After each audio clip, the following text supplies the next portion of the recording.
ಈಗ ಇದರ ನಂತರ ರಾಜನ ಮಕ್ಕಳು ಸಂಪೂರ್ಣವಾಗಿ ದೊಡ್ಡವರಾಗುವ ಸಮಯ ಬಂದಿತು. ಇದರ ನಂತರ ಈ ರಾಜಶೇಖರ ತನ್ನ ಮಗ ಕುಲಶೇಖರನನ್ನು ಹೊಸ ರಾಜನನ್ನಾಗಿ ಮಾಡುತ್ತಾನೆ. ಆದ್ದರಿಂದ ಈಗ ಅವನ ನಂತರ ಅವನ ಮಗ ಕುಲಶೇಖರನು ಈ ಇಡೀ ರಾಜ್ಯವನ್ನು ಸ್ವಾಧೀನಪಡಿಸಿಕೊಳ್ಳುತ್ತಾನೆ. ಆದರೆ ಸ್ನೇಹಿತರೆ, ರಾಜಶೇಖರನ ಮಗ ಕುಲಶೇಖರನು ತುಂಬ ಕೆಟ್ಟ ಸ್ವಭಾವದವನಾಗಿದ್ದಾನೆ ಮತ್ತು ತುಂಬ ಭಕ್ತಿಹೀನನಾಗಿದ್ದಾನೆ ಎಂದು ನಾವು ನೋಡುತ್ತೇವೆ.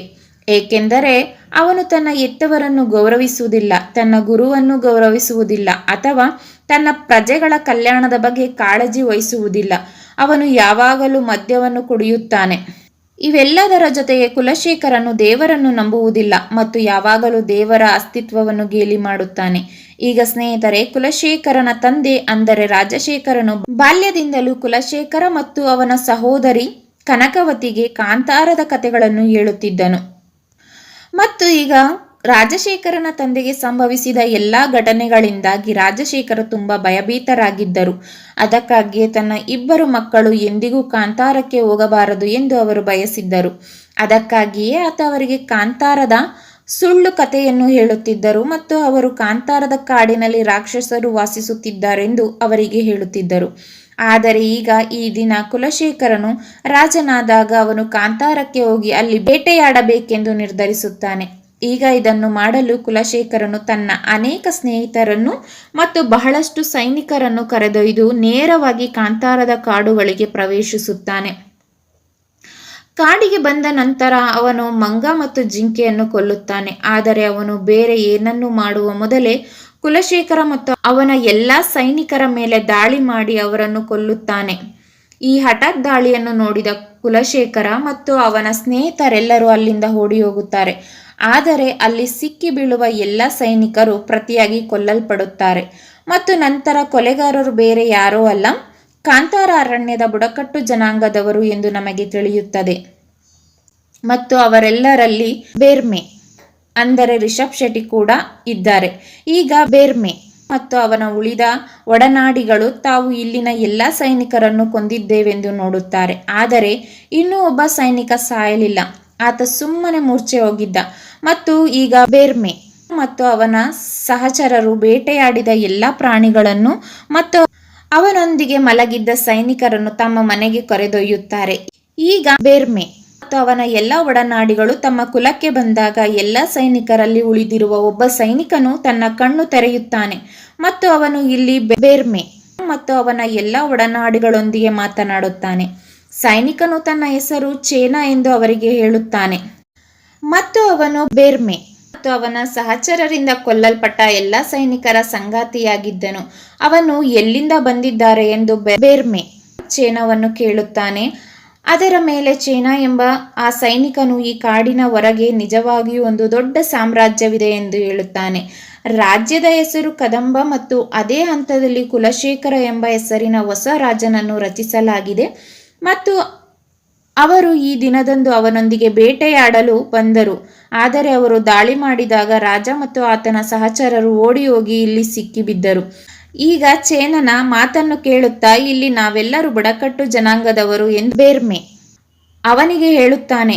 ಆದರೆ ನೀವು ಬಂದ ಸ್ಥಳವು ಬಹಳ ಮುಂದಿದೆ ಎಂದು ನಾವು ಕೇಳಿದ್ದೇವೆ ಮತ್ತು ನೀವೆಲ್ಲರೂ ಅಲ್ಲಿ ಸಾಕಷ್ಟು ಪ್ರಗತಿ ಸಾಧಿಸಿದ್ದೀರಿ ಮತ್ತು ಅದಕ್ಕಾಗಿಯೇ ನಾವು ಆ ಸ್ಥಳವನ್ನು ನೋಡಲು ಬಯಸುತ್ತೇವೆ ಮತ್ತು ನೀವು ನಮಗಿಂತ ಎಷ್ಟು ಮುಂದಿದ್ದೀರಿ ಎಂದು ತಿಳಿಯಲು ಬಯಸುತ್ತೇವೆ.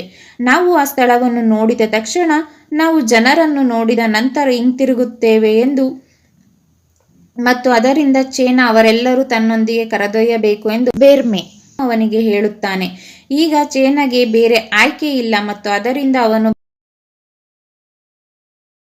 ಬೇರ್ಮೆ ಮತ್ತು ಅವನ ಸಹಚರರು ವಿಳಂಬವಿಲ್ಲದೆ ತನ್ನೊಂದಿಗೆ ಕರೆದೊಯ್ಯುತ್ತಾನೆ. ಆದರೆ ಬೇರ್ಮೆ ಮತ್ತು ಅವನ ಒಡನಾಡಿಗಳು ಒಳಗೆ ಪ್ರವೇಶಿಸಲು ಅವರೆಲ್ಲರಂತೆ ಕಾಣಬೇಕಾಯಿತು ಮತ್ತು ಅದಕ್ಕಾಗಿ ಅವರು ಮಾಡಿದಷ್ಟು ಸೈನಿಕರನ್ನು ಕೊಂದು ಹಾಕಿದರು. ಬೇರ್ಮೆ ಮತ್ತು ಅವನ ಸಹಚರರು ಆ ಎಲ್ಲ ಸೈನಿಕರ ಬಟ್ಟೆಗಳನ್ನು ಧರಿಸುತ್ತಾರೆ. ಅದರ ನಂತರ ಅವರು ಕೂಡ ಸೈನಿಕರಂತೆ ಕಾಣುತ್ತಾರೆ. ಇದರ ನಂತರವೇ ಚೇನಾ ಬೇರ್ಮೆ ಮತ್ತು ಅವನ ಎಲ್ಲ ಸಹಚರರನ್ನು ಕದಂಬ ಸಾಮ್ರಾಜ್ಯದೊಳಗೆ ಕರೆದೊಯ್ಯುತ್ತಾನೆ. ಈಗ ಈ ಜನರು ಒಳಗೆ ಬಂದು ಸಾಮ್ರಾಜ್ಯದ ಹೊಳಪನ್ನು ನೋಡಿ ತುಂಬ ಸಂತೋಷವಾಗುತ್ತಾರೆ ಮತ್ತು ಅದಕ್ಕಾಗಿಯೇ ಅವರು ಎಲ್ಲೆಡೆ ತಿರುಗಾಡಲು ಪ್ರಾರಂಭಿಸುತ್ತಾರೆ ಮತ್ತು ಆಡಲು ಜಿಗಿಯುತ್ತಾರೆ. ಈಗ ಬೆರಮ್ ಮತ್ತು ಅವನ ಎಲ್ಲ ಸ್ನೇಹಿತರ ಈ ಎಲ್ಲ ಚಟುವಟಿಕೆಗಳನ್ನು ನೋಡಿ ಸೈನಿಕರು ಅನುಮಾನಿಸುತ್ತಾರೆ ಮತ್ತು ನಂತರ ಎಲ್ಲ ಸೈನಿಕರು ಒಟ್ಟಾಗಿ ಬೇರ್ಮೆ ಮತ್ತು ಅವನ ಸಹಚರರನ್ನು ಸೆರೆ ಹಿಡಿದು ಅವರೆಲ್ಲರನ್ನು ನೇರವಾಗಿ ರಾಜನ ಸಭೆಗೆ ಕರೆತರುತ್ತಾರೆ. ಈ ಎಲ್ಲದರ ಮಧ್ಯೆ ಬೇರ್ಮೆ ರಾಜಕುಮಾರಿ ಕನಕಳನ್ನು ಸಹ ಭೇಟಿಯಾಗುತ್ತಾನೆ ಮತ್ತು ಅವನಿಗೆ ರಾಜಕುಮಾರಿ ಕನಕಳ ಮೇಲೆ ಒಂದು ನೋಟದಲ್ಲಿ ಪ್ರೀತಿ ಮೂಡುತ್ತದೆ. ಬೇರ್ಮೆ ಅವನ ಎಲ್ಲಾ ಸಹಚರರನ್ನು ರಾಜನ ಮುಂದೆ ಹಾಜರುಪಡಿಸಿದ ತಕ್ಷಣ ರಾಜ ಕುಲಶೇಖರ ಬೇರ್ಮೆಗೆ ಅವನ ಹೆಸರು ಏನು ಮತ್ತು ಅವರು ಎಲ್ಲಿಂದ ಬಂದಿದ್ದಾರೆ ಎಂದು ಕೇಳುತ್ತಾನೆ. ಇದನ್ನು ಕೇಳಿದ ಬೇರ್ಮೆ ಅವನ ಹೆಸರು ಬೇರ್ಮೆ ಮತ್ತು ಅವರೆಲ್ಲರೂ ಕಾಂತಾರದಿಂದ ಬಂದವರು ಎಂದು ಹೇಳುತ್ತಾನೆ. ಈಗ ಕಾಂತಾರದ ಹೆಸರನ್ನು ಕೇಳಿದ ನಂತರ ಸಭೆಯಲ್ಲಿ ರಾಜ ಸೇರಿದಂತೆ ಎಲ್ಲ ಜನರು ತುಂಬಾ ಭಯಭೀತರಾಗುತ್ತಾರೆ ಮತ್ತು ಏಕೆಂದರೆ ಕಾಂತಾರದ ಕಾಡುಗಳಲ್ಲಿ ರಾಕ್ಷಸರು ಇದ್ದಾರೆ ಮತ್ತು ಬಹುಶಃ ಈ ಎಲ್ಲಾ ಜನರು ರಾಕ್ಷಸರು ಎಂದು ಎಲ್ಲರ ಮನಸ್ಸಿನಲ್ಲಿ ಭ್ರಮೆ ಇದೆ. ಈಗ ರಾಜರು ಈ ಎಲ್ಲಾ ಜನರನ್ನು ರಾಕ್ಷಸರೆಂದು ಪರಿಗಣಿಸಿ ಜೈಲಿಗೆ ಹಾಕುತ್ತಾರೆ. ಈಗ ರಾಜಶೇಖರನು ಕಾಂತಾರದಿಂದ ಬಂದ ಈ ಎಲ್ಲ ಜನರನ್ನು ಕೊಲ್ಲಲು ಬಯಸಿದ್ದನು. ಆದರೆ ಕುಲಶೇಖರನ ತಂದೆ ರಾಜಶೇಖರನು ಅವನ ಮಾತನ್ನು ಒಪ್ಪುವುದಿಲ್ಲ ಮತ್ತು ಅವನು ಕಾಂತಾರದ ಜನರನ್ನು ಕೊಲ್ಲುವುದನ್ನು ನಿಲ್ಲಿಸುತ್ತಾನೆ. ಏಕೆಂದರೆ ಕುಲಶೇಖರನ ತಂದೆ ರಾಜಶೇಖರನು ಕಾಂತಾರದ ಯಾವುದೇ ಜನರೊಂದಿಗೆ ಯಾವುದೇ ಜಗಳವಾಡಲು ಬಯಸುವುದಿಲ್ಲ ಎಂದು ನಂಬಿದ್ದನು. ಮತ್ತು ನಂತರ ಅವನು ಕಾಂತಾರದಿಂದ ಬಂದ ಎಲ್ಲ ಜನರನ್ನು ಮಾರಾಟ ಮಾಡಲು ಒಂದು ಮಾರ್ಗವನ್ನು ಕಂಡುಕೊಳ್ಳುತ್ತಾನೆ. ಏಕೆಂದರೆ ಹೇಗಾದರೂ ಬಹಳಷ್ಟು ಜನರು ತಮ್ಮ ಬಂದರಿನಲ್ಲಿ ವ್ಯಾಪಾರ ಮಾಡಲು ಅರೇಬಿಯಾದಿಂದ ಬರುತ್ತಾರೆ ಮತ್ತು ಅವರಿಗೆ ಗುಲಾಮರ ಅಗತ್ಯವಿದೆ ಮತ್ತು ಅದಕ್ಕಾಗಿಯೇ ರಾಜ ಕುಲಶೇಖರನು ತನ್ನ ಒಬ್ಬ ವ್ಯಕ್ತಿಗೆ ಕಾಂತಾರದಿಂದ ಬಂದ ಎಲ್ಲ ಜನರನ್ನು ವ್ಯಾಪಾರಿಗಳಿಗೆ ಮಾರಾಟ ಮಾಡಲು ಹೇಳುತ್ತಾನೆ. ಆದರೆ ಕುಲಶೇಖರನು ಅವರೆಲ್ಲರನ್ನು ಮಾರಾಟ ಮಾಡುವ ಜವಾಬ್ದಾರಿಯನ್ನು ನೀಡುವ ವ್ಯಕ್ತಿಯು ತಂಬಾಕನ್ನು ಧೂಮಪಾನ ಮಾಡಲು ಇಷ್ಟಪಡುತ್ತಾನೆ ಮತ್ತು ಅದಕ್ಕಾಗಿಯೇ ಬೇರ್ಮೆ ಅವನಿಗೆ ತನ್ನ ಕಾಂತಾರ ಕಾಡಿನ ತಂಬಾಕನ್ನು ನೀಡುತ್ತಾನೆ. ಅದರ ತಂಬಾಕು ಆ ವ್ಯಕ್ತಿಗೆ ತುಂಬಾ ಇಷ್ಟವಾಗುತ್ತದೆ ಮತ್ತು ಅದಕ್ಕಾಗಿಯೇ ಬೇರ್ಮೆ ಆ ವ್ಯಕ್ತಿಯನ್ನು ಕುಡಿದು ತನ್ನ ಎಲ್ಲಾ ಸಹಚರರೊಂದಿಗೆ ಅಲ್ಲಿಂದ ಓಡಿ ಹೋಗುತ್ತಾನೆ ಮತ್ತು ಅವನು ಜೈಲಿನಿಂದ ಹೊರಬಂದು ನೇರವಾಗಿ ಕಾಂತಾರಕ್ಕೆ ಹೋಗುತ್ತಾನೆ.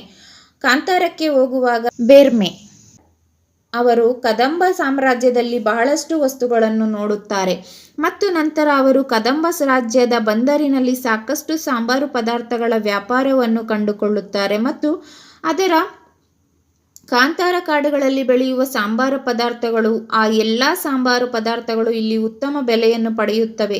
ಈಗ ಈ ಎಲ್ಲ ಸಂಗತಿಗಳನ್ನು ತಿಳಿದ ನಂತರ ಬೇರ್ಮೆ ತನ್ನ ಸಹಚರರೊಂದಿಗೆ ಕಾಂತಾರವನ್ನು ತಲುಪಿದ ತಕ್ಷಣ ಅವನು ಅಲ್ಲಿ ಕೃಷಿ ಮಾಡಲು ಪ್ರಾರಂಭಿಸುತ್ತಾನೆ ಮತ್ತು ಅದೇ ಸಮಯದಲ್ಲಿ ತನ್ನ ಕಾಡಿನಲ್ಲಿ ಬೆಳೆಯುವ ಯಾವುದೇ ಸಾಂಬಾರು ಪದಾರ್ಥಗಳನ್ನು ಬಂದರಿಗೆ ತಂದು ಮಾರಾಟ ಮಾಡಲು ಪ್ರಾರಂಭಿಸುತ್ತಾನೆ. ಅದರ ನಂತರ ಅವರು ತಮ್ಮ ಸಾಂಬಾರು ಪದಾರ್ಥಗಳನ್ನು ಮಾರಾಟ ಮಾಡುವುದರಿಂದ ಉತ್ತಮ ಬೆಲೆಗಳನ್ನು ಪಡೆಯುತ್ತಾರೆ ಮತ್ತು ಅವರು ಸಾಂಬಾರು ಪದಾರ್ಥಗಳು ಬದಲಾಗಿ ಸಾಕಷ್ಟು ಸರಕುಗಳನ್ನು ಸಹ ತೆಗೆದುಕೊಳ್ಳುತ್ತಾರೆ. ತದಾದ ನಂತರ ಈ